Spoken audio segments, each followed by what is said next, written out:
Ini adalah TV movies Detektif Conan live action movie pertama.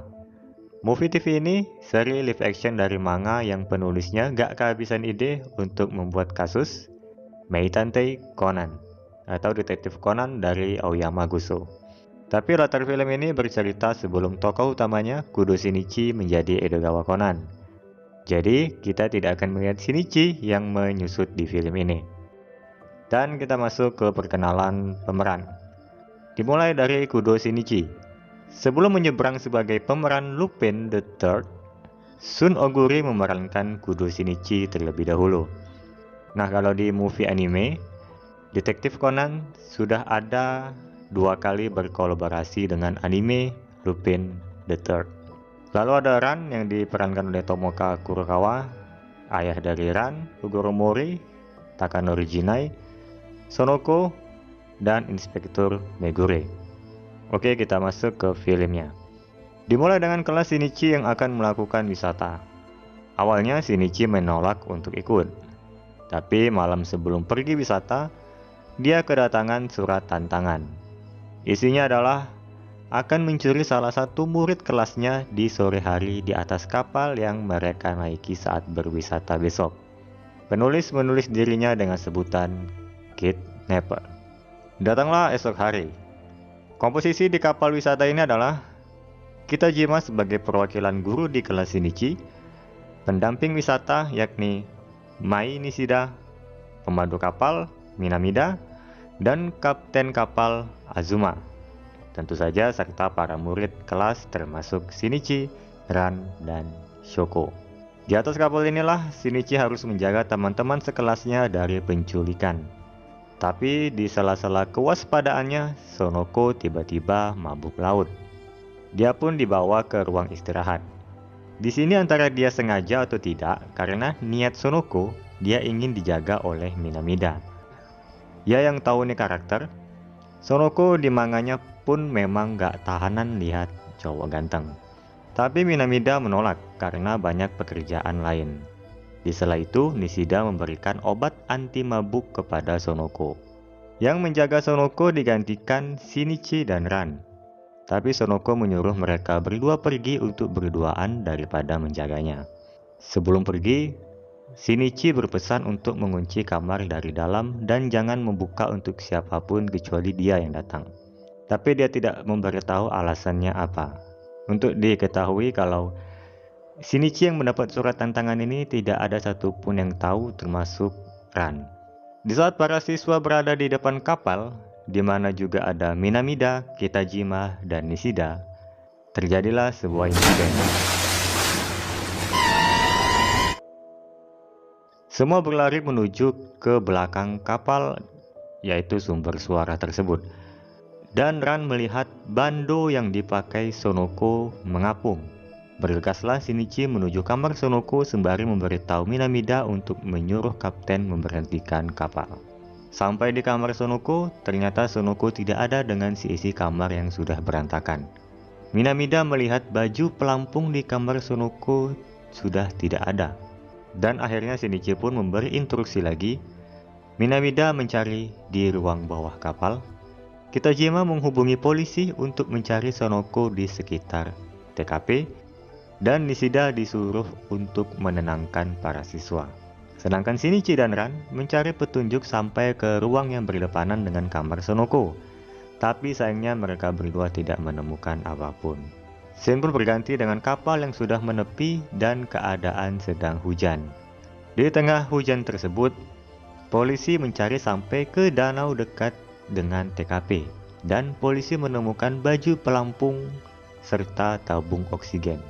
Nah, di sini Shinichi masih belum menemukan petunjuk yang pasti siapa pelakunya. Kapal yang berada di tengah laut dengan kondisi Minamida, Kitajima, dan Nishida punya alibi karena sama-sama berada di depan kapal. Sedangkan Kapten Azuma mengendalikan kapal.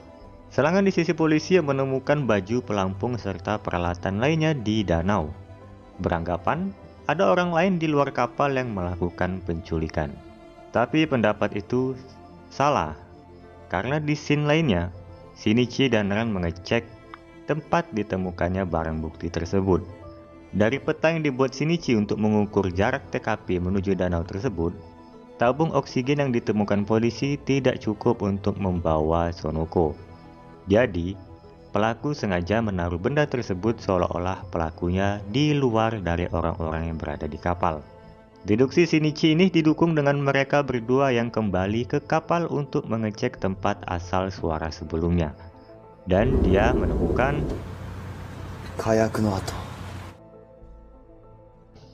bubuk mesio. Shinichi menganalisis kalau pelaku menaruh beban berat di bawah dengan mesin otomatis. Mesin itu akan membakar tali penyanggal dan menjatuhkan beban berat ke laut seolah-olah ada orang yang terjun dari kapal. Artinya, pelaku adalah orang-orang yang berada di atas kapal, yakni di antara mereka berempat, Nishida, Kitajima, Minamida, dan Kapten Azuma. Setelahnya, Shinichi akhirnya mengaku kalau dia mendapat surat tantangan dari kidnapper kepada Ran. Kalau sebenarnya dia dihubungi pelaku kembali dan kidnapper akan menculik satu orang lagi pada siang hari. Akibat pengakuannya tersebut, Shinichi harus diceramahi oleh Ran mengenai permainan detektif-detektifannya ini. Jadi setelahnya, untuk penculikan kedua, Shinichi melapor polisi untuk membantunya. Jadi kasus penculikan kedua akan terjadi di sebuah aula ruang tertutup dengan polisi yang akan berjaga di sekeliling tempat. Di sini juga akan muncul ayah Ran, Kogoro Mori, yang kita tahu dia juga adalah detektif swasta. Ya, meskipun Kogoro ditolak mentah-mentah oleh polisi, dia tetap ada di lokasi. Karena Ran termasuk murid yang akan masuk rencana penculikan. Di sini pun tugas dibagi. Shinichi berada di dalam, Kogoro berjaga di luar. Kogoro berpesan untuk menjaga Ran bagaimanapun caranya. Tapi di sini terjadi blunder. Mentang-mentang penculikan akan terjadi di tengah hari, para siswa diperintahkan untuk ke kamar masing-masing sebelum berkumpul lagi di aula. Akibatnya, Ran mendapat sebuah surat dari kidnapper tentang Sonoko. Setelahnya, para siswa baru berkumpul kembali. Di luar tempat, Kogoro melihat Nishida. Karena dia ini tipe yang melihat cewek cantik langsung diajak kenalan, langsunglah Kogoro menghampirinya. Lalu datang Kapten Azuma dan Minamida. Secara tidak langsung, kita melihat alibi lagi untuk 3 orang tersebut. Sedangkan Kitajima karena guru, dia berada di dalam aula bersama para murid. Dan detik-detik menuju jam 12 siang pun datang. Tapi tiba-tiba Azuma dan Minamida malah pergi dari pandangan Kogoro Mori. Satunya ingin berak, satunya lagi ingin menelpon. Sedangkan di dalam aula terjadilah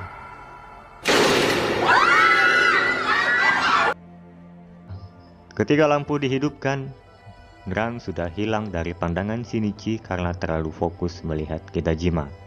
Dia berpikir Kitajima bisa menjadi pelaku, tetapi ternyata Kitajima punya alibi karena dia dipeluk erat sama 2 muridnya yang ketakutan.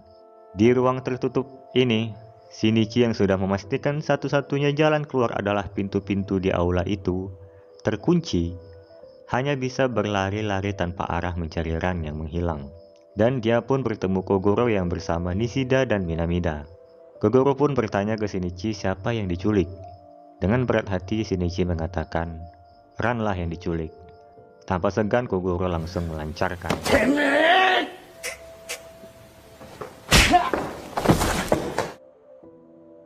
Setelahnya, Kogoro dan Shinichi bertemu di dalam aula. Dengan saling memaafkan, Shinichi pun memberitahu Kogoro kalau dia dihubungi penculik itu lagi. Dan kali ini, dia tidak akan menculik, tapi memasang bom di tempat Sonoko dan Ran disekap dan akan meledak pada tengah malam nanti. Mereka berdua pun saling memberikan petunjuk dari Kogoro. Pertama, Kogoro memberitahu kalau ada noda merah di gagang pintu aula. Tapi Shinichi yakin tidak ada noda itu selama dia di dalam aula. Artinya itu adalah petunjuk baru bagi Shinichi. Kedua, Kogoro yakin Nishida bukan pelakunya karena dia berada bersamanya sampai waktu kejadian. Yang memungkinkan pelakunya adalah Azuma dan Minamida karena mereka berdua pergi di detik-detik sebelum kejadian.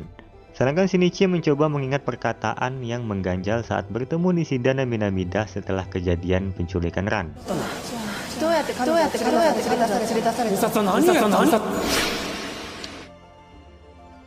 Nishida mengatakan siapa siswi yang diculik, sedangkan Minamida mengatakan apa yang polisi lakukan. Di sini Shinichi masih bingung apa yang mengganjal dengan perkataan dua orang tersebut. Sedangkan Kogoro berpendapat Azuma lebih ke pelakunya. Mengingat kejadian penculikan pertama, hanya Azuma yang alibinya kurang meyakinkan. Mengendalikan kapal bisa dengan mode autopilot. Dengan segeralah Kogoro dan Shinichi menuju tempat Azuma. Tapi yang menyambut mereka di ruangan itu adalah Azuma yang sudah gantung diri. Di sana ada sebuah pesan bertuliskan I am kidnapper. Kogoro yakin sekali kalau Azuma pelakunya, sedangkan Shinichi melihat belakang surat tersebut ada darah yang menggambarkan panah, seperti pesan kematian. Sedangkan di lain tempat, Ran dan Sonoko berada di sebuah ruangan yang sudah ada bom di sana. Ran berhasil melepaskan diri, tapi karena tidak ada jalan keluar, hanya ada kayu yang menutupi jendela di sana. Dengan teknik karatenya dia menendang kayu itu sampai kakinya luka. Tapi berhasil menjebolkan kayu itu meskipun sedikit.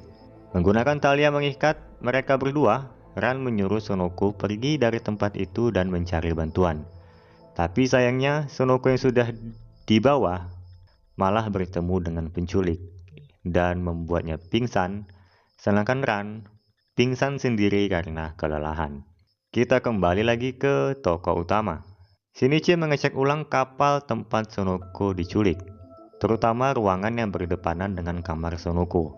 Di sini Shinichi menemukan petunjuk baru, yakni pecahan kaca di dalam kotak kayu yang muat untuk memasukkan satu orang. Shinichi langsung meminta bantuan Inspektur Meguri untuk mencari info gudang yang dekat dengan daerah kejadian. Terdapatlah 5 lokasi. Karena Inspektur Meguri kepolisiannya berbeda prefektur dengan tempat Shinichi sekarang, dia tidak bisa membantu Shinichi. Shinichi pun harus meminta bantuan lain, yakni kepada ayah Ran untuk mengecek 5 lokasi tersebut dengan berpencar. Singkatnya, ketemulah Shinichi dengan gudang yang dicari. Dia sudah disambut oleh pelakunya, yakni Mai-san. Itu adalah Mai Nishida. Untuk menetapkan dia sebagai tersangkanya, seperti biasa, deduksi pun dimulai. Rencana Nishida sudah dilakukan malam sebelum kelas Shinichi berwisata. Dia membuat mesin otomatis yang bebannya akan jatuh sesuai dengan jadwal dan juga sudah mencuri peralatan baju pelampung tersebut lebih dulu. Dia bertaruh salah satu murid pasti akan ada yang mabuk laut. Kalaupun tidak ada yang mabuk laut, dia akan mengajak salah satu murid di sana menuju ruangan tersebut. Kebetulannya yang mabuk laut adalah Sonoko. Obat yang diberikan Nishida bukanlah obat anti mabuk, tapi obat tidur. Lalu menyimpannya ke dalam kotak kayu dengan cermin di atasnya. Dengan memanfaatkan refleksi cermin, Ran yang waktu itu mengecek melihat kotak itu seperti kosong. Baru malam harinya Nishida betul-betul menculik Sonoko dari kapal. Sedangkan Ran cukup simpel. Dia membuat surat kepada Ran mengenai Sonoko kalau penculikan tersebut terjadi karena dirinya. Nishida memberikan kunci cadangan aula dan menyuruhnya pergi saat lampu padam. Jadi, Ran tidak diculik, melainkan dia sendiri yang pergi dari aula. Dan Azuma. Nishida mengatakan kalau di berita, Azuma adalah kidnapper. Tapi, dalihnya Nishida, Shinichi sudah menyiapkan senjata cadangan. Karena tulisan I am kidnapper sengaja dicuri Shinichi sebelum polisi datang. Jadi dipastikan tidak ada berita kalau Azuma adalah kidnapper. Yang ada adalah seorang kapten kapal meninggal gantung diri. Jadi dalih Nishida terbantahkan. Ditambah lagi, tulisan darah yang berbentuk panah yang ditinggalkan Azuma di balik tulisan I am kidnapper sebagai pesan kematian. Ternyata kalau disinari lampu dari depan menjadi Kidnapper Mai. Ya, nama lengkap dari Nishida, Mai Nishida. Kidnapper, Mai. Tidak ada lagi yang bisa dibantah Nishida. Jadi, motif pun dijelaskan. Shinichi sudah mendapatkan informasi yang dia kumpulkan. Kalau Nishida adalah pacar dari orang yang dimasukkan penjara oleh Shinichi karena sebuah kasus. Dan pacar Nishida itu mati di dalam penjara. Jadi motif Nishida adalah balas dendam. Karena tidak ada pilihan lagi selain menodongkan senjata ke arah Shinichi untuk membawanya ke ruangan Ran yang sudah ditaruh bom. Di sana Ran baru sadar dari pingsannya. Sedangkan waktu di bom tersebut tinggal 5 menitan lagi. Untungnya penyelamat datang. Kogoro datang ke lokasi bertepatan dengan Nishida yang menembakkan kunci ruangan tersebut agar mengunci Shinichi dan Ran. Sehingga Kogoro mendatangi sumber suara tembakan itu. Singkatnya, bola adalah penyelesaian akhir. Kogoro melempar bola ke lubang yang dijebol Ran sebelumnya. Dan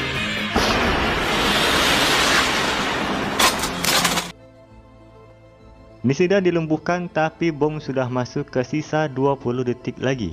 Sekali lagi, Shinichi menyelesaikan masalah dengan bola. Dan akhirnya kasus ini selesai dengan Ran serta Sonoko yang ditemukan tidak jauh dari lokasi gudang berhasil diselamatkan. Tapi film ini tidak ditutup seperti itu. Karena scene terakhir di film ini adalah di kemudian hari di Tropical Land, yakni hari di mana kudu Shinichi menjadi Edogawa Conan. Dan film ini pun selesai. Yaitu tadi adalah TV movie detektif Conan live action. Yang mau di movie animenya atau live actionnya, bola adalah penyelamatan akhir. Oke, TV movies detektif Conan live action ini masih ada lanjutannya dan masih diperankan oleh Son Oguri. Jadi nantikan video selanjutnya di channel ini. Dan saya tutup. Assalamualaikum warahmatullahi wabarakatuh.